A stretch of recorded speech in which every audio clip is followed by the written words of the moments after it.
기도는 하나님과 나누는 대화입니다. 하지만 기도를 하려고 마음을 먹어도 어떤 말을 해야 할지 막막할 때가 있습니다. 내 소원을 하나님께 아뢰는 것이 맞는지, 어떤 형식으로 기도해야 하는지 고민하는 사람들도 많습니다. 어떤 사람들은 기도가 너무 어렵다고 느끼고, 또 어떤 사람들은 기도할 때 늘 같은 말만 반복하는 것 같아 답답함을 느끼기도 합니다. 하지만 기도는 특정한 형식에 얽매여야 하는 것이 아닙니다. 언제든지, 어디서든지, 어떤 주제로든 하나님께 나아갈 수 있습니다.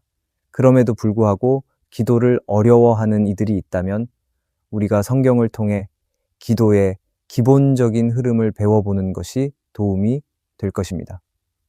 오늘은 기도를 어떻게 하면 좋을지, 기도의 다양한 요소와 방법을 살펴보려 합니다.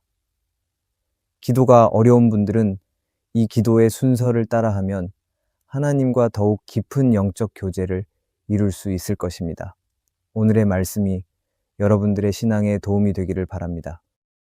첫째, 회개하며 하나님 앞에 나아가기입니다. 기도의 첫걸음은 하나님 앞에 마음을 정결하게 하는 것입니다. 하나님은 거룩하신 분이시며 죄를 미워하십니다. 하지만 인간은 연약하여 날마다 죄를 짓습니다. 우리가 죄를 품은 채 하나님께 나아간다면 기도가 막힐 수밖에 없습니다. 시편 66편은 말합니다. 내가 나의 마음에 죄악을 품었더라면 주께서 듣지 아니하시리라. 하나님과의 관계가 온전히 회복되기 위해서는 우리의 죄를 고백하고 돌이켜야 합니다. 회개는 단순히 잘못했습니다 라고 말하는 것이 아닙니다. 진정한 회개는 자신의 죄를 인정하고 하나님 앞에서 슬퍼하며 돌이키는 것입니다. 다윗은 하나님 앞에 죄를 고백하며 하나님이여 내 속에 정한 마음을 창조하시고 내 안에 정직한 영을 새롭게 하소서라고 기도했습니다. 이처럼 죄를 회개할 때 하나님께서 우리의 마음을 새롭게 하십니다. 또한 회개는 하나님과의 친밀한 교제를 회복하는 길입니다.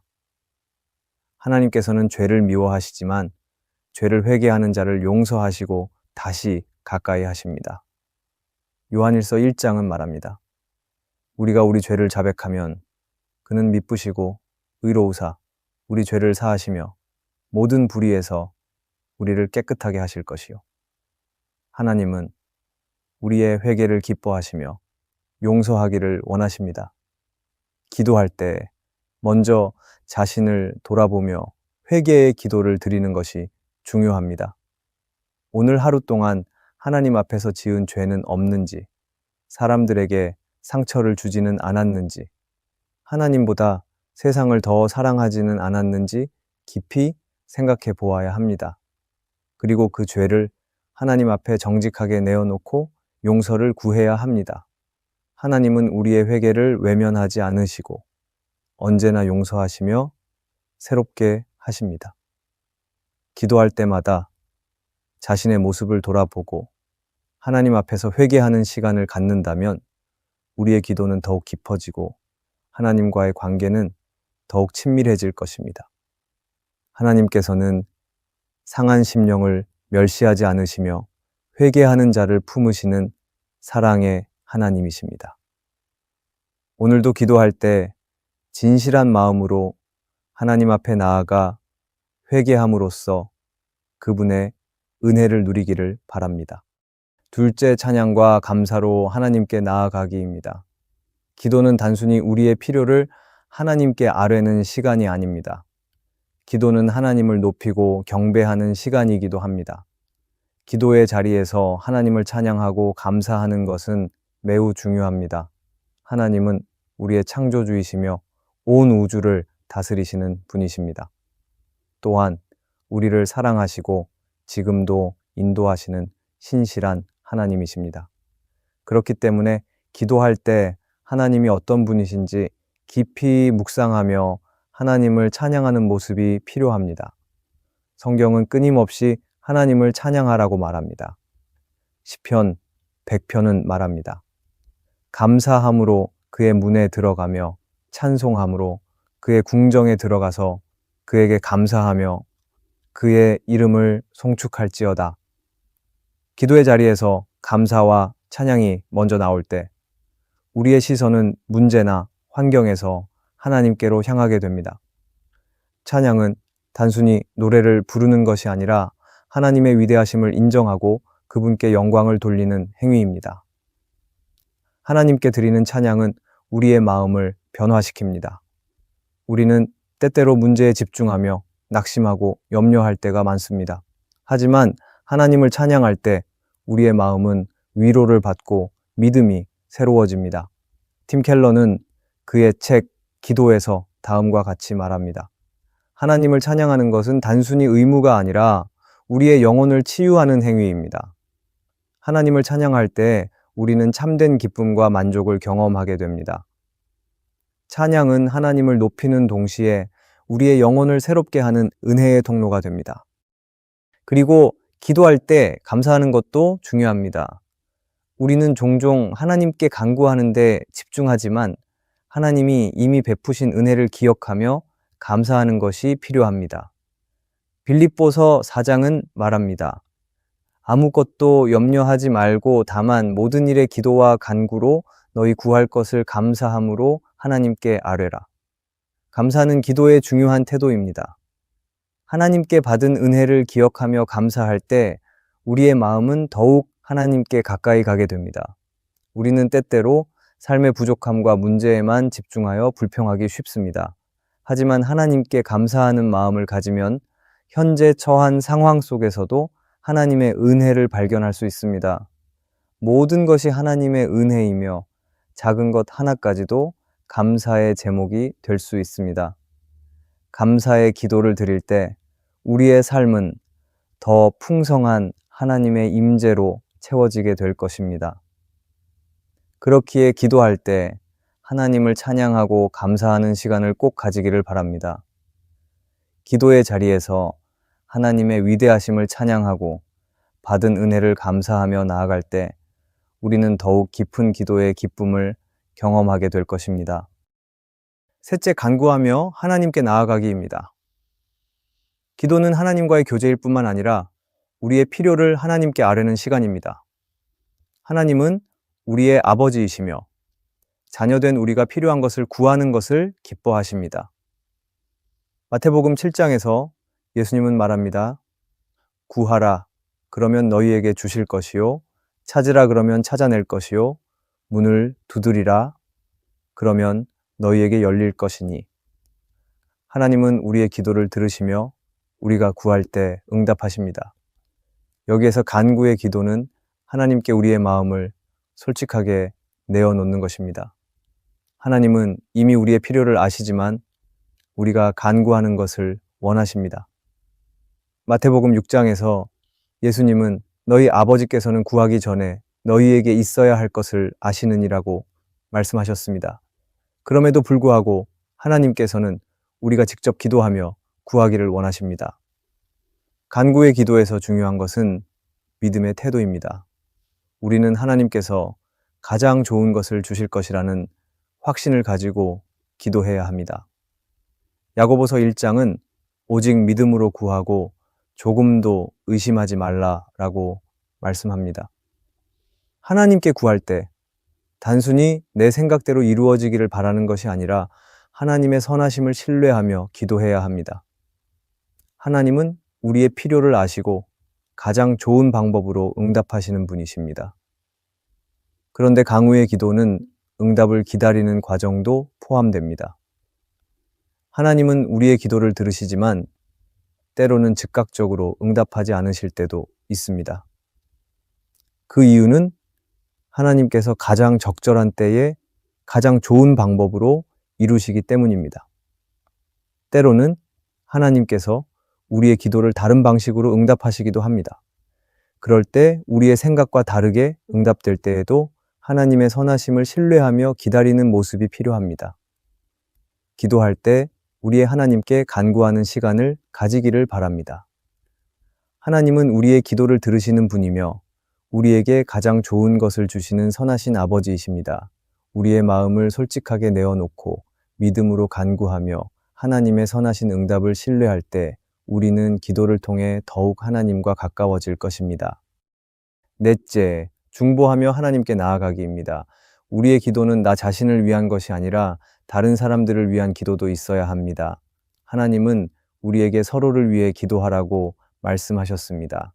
야고보서 5장은 말합니다.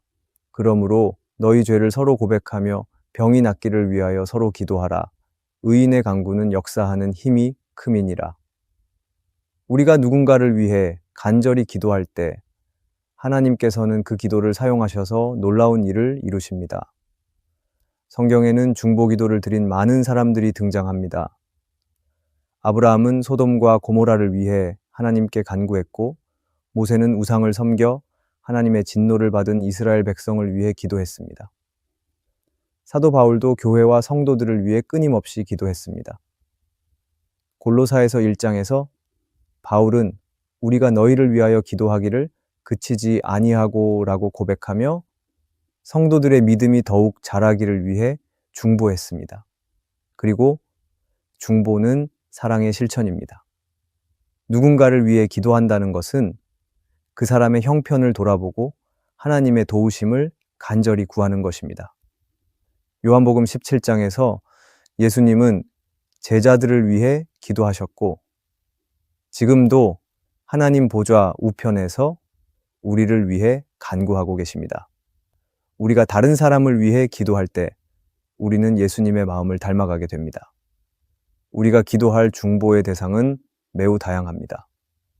가족과 친구, 교회 공동체를 위해 기도할 수 있습니다. 그리고 병든 자를 위해 치유를 간구하고 연약한 자를 위해 하나님의 은혜를 구할 수 있습니다. 또한 나라와 민족을 위해 기도하는 것도 중요합니다.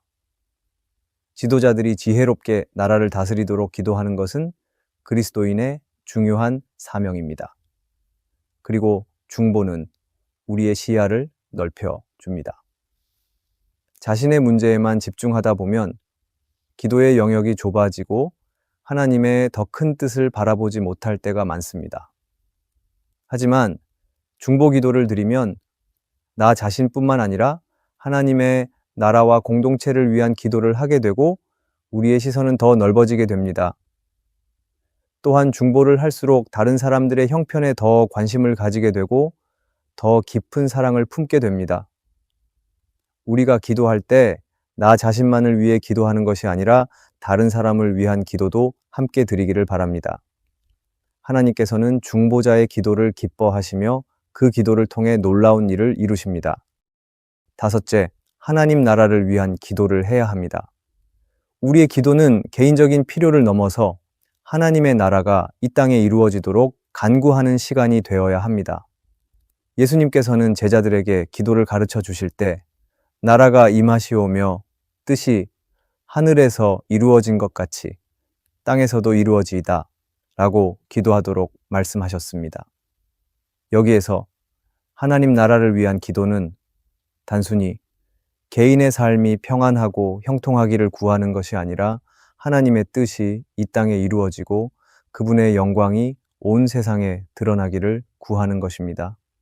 하나님 나라를 위한 기도는 복음이 온 땅에 전파되도록 기도하는 것에서 시작되어야 합니다. 예수님께서는 이 땅에 계실 때 말씀하셨습니다. 그러므로 너희는 가서 모든 민족을 제자로 삼아 아버지와 아들과 성령의 이름으로 세례를 베풀고 내가 너희에게 분부한 모든 것을 가르쳐 지키게 하라. 복음이 온 세상에 전해지고 사람들이 예수 그리스도를 믿고 구원을 받도록 기도하는 것은 하나님 나라를 위한 중요한 기도입니다. 교회가 복음을 담대히 전할 수 있도록 선교사들이 사역하는 현장에서 하나님의 보호하심과 능력을 경험하도록 기도하는 것은 중요합니다. 또한 하나님 나라를 위한 기도는 이 땅에 하나님의 정의와 공의가 세워지도록 기도하는 것입니다. 성경은 하나님께서 공의로 이 세상을 다스린다고 말씀합니다. 하지만 세상은 여전히 불의와 죄로 가득 차 있습니다. 전쟁과 기근, 가난과 억압 속에서 고통받는 사람들이 많습니다.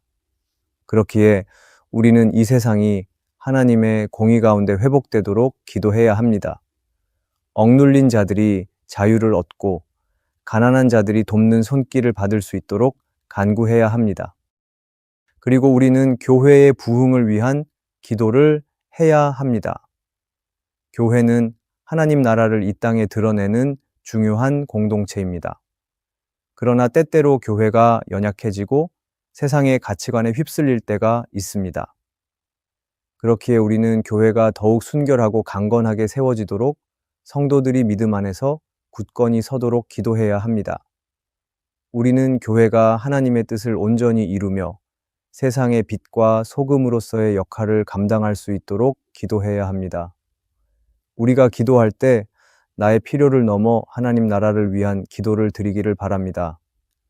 복음이 온 세상에 전파되도록, 이 땅에 하나님의 정의가 실현되도록, 교회가 더욱 순결하고 강건하게 세워지도록, 그리고 우리의 삶이 하나님의 뜻에 따라 살아가도록 간구하기를 바랍니다. 하나님은 이러한 기도를 기뻐하시며 우리의 기도를 통해 하나님 나라를 더욱 견고히 세워가실 것입니다. 마지막은 침묵하며 하나님의 음성 듣기입니다. 많은 사람들은 기도를 단순히 자신의 소원을 아뢰고 간구하는 것으로만 생각하지만 기도는 하나님과의 대화입니다. 그렇기에 우리가 하나님께 말씀드리는 것도 중요하지만 하나님의 음성을 듣는 것도 기도의 중요한 부분입니다. 성경을 보면 하나님께서는 다양한 방식으로 사람들에게 말씀하셨습니다. 모세에게는 떨기나무 가운데서, 엘리야에게는 세미한 음성으로, 사도 바울에게는 환상과 계시로 말씀하셨습니다. 하나님은 여전히 말씀하시는 분이며 우리도 기도를 통해 하나님의 음성을 들을 수 있습니다. 오늘날 많은 사람들이 하나님의 음성을 듣지 못하는 이유는 조용히 기다리는 시간을 갖지 않기 때문입니다. 세상은 끊임없이 바쁘게 돌아가고 우리의 마음도 여러 가지 걱정과 생각으로 가득 차 있습니다. 하나님께 집중하고 그분의 음성을 듣기 위해서는 침묵하며 기다리는 시간이 필요합니다. 시편 46편은 너희는 가만히 있어 내가 하나님 됨을 알지어다 라고 말씀합니다. 우리의 기도 속에서 하나님을 깊이 묵상하고 그분이 무엇을 말씀하시는지 귀 기울일 때 하나님께서는 우리의 마음속에 말씀하십니다. 우리가 침묵하며 하나님의 음성을 듣는 것은 영적인 훈련이 필요한 것입니다. 팀 켈러는 그의 책 기도에서 말합니다. 하나님의 음성을 듣는 것은 단순한 직감이 아니라 하나님과 지속적인 교제를 통해 길러지는 영적인 민감함이 필요합니다. 우리가 하나님의 음성을 듣기 위해서는 기도 후에 즉시 다른 일로 넘어가지 않고 하나님의 임재 가운데 잠잠히 머무는 것이 필요합니다. 그리고 하나님의 음성에 귀를 기울여야 합니다. 이러한 우리에게 하나님께서는 마음의 감동을 주실 것인데 우리는 그것이 성경의 원리와 일치하는지도 분별해야 합니다. 하나님께서 주시는 마음은 언제나 사랑과 진리 안에서 이루어지며 성경의 가르침과 일치합니다. 하나님의 음성을 듣는 것은 우리를 변화시킵니다. 우리가 하나님께서 주시는 감동을 따라 순종하며 살아갈 때 우리의 삶은 더욱 하나님과 가까워질 것입니다. 우리는 기도에서 하나님의 음성을 듣고 그 말씀에 순종하며 나아갈 때 하나님과 더욱 친밀한 관계를 맺을 수 있습니다. 기도할 때 하나님의 음성을 듣는 시간을 꼭 가지기를 바랍니다.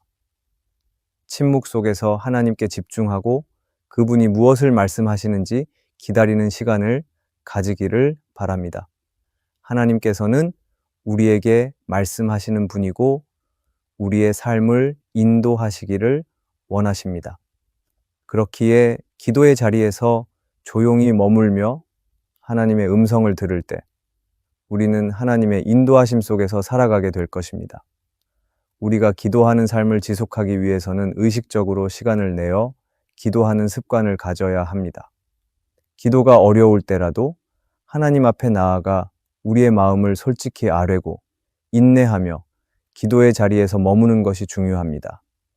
하나님은 우리의 기도를 결코 헛되이 하지 않으시며 기도를 통해 우리를 빚어 가십니다. 기도의 자리에서 하나님과 깊이 만나기를 바랍니다. 우리의 기도를 통해 하나님께서 일하시고 우리의 삶이 하나님과 더욱 친밀해지며 이 땅에 하나님의 뜻이 이루어지는 놀라운 역사가 일어나기를 소망합니다. 오늘의 말씀이 은혜가 되셨다면 댓글에 아멘이라고 적어주시면 감사하겠습니다. 여러분들이 남겨주시는 댓글은 정말 큰 힘이 됩니다. 그리고 여러분들이 눌러주시는 좋아요와 구독도 큰 힘이 됩니다. 오늘도 함께 해주셔서 감사합니다.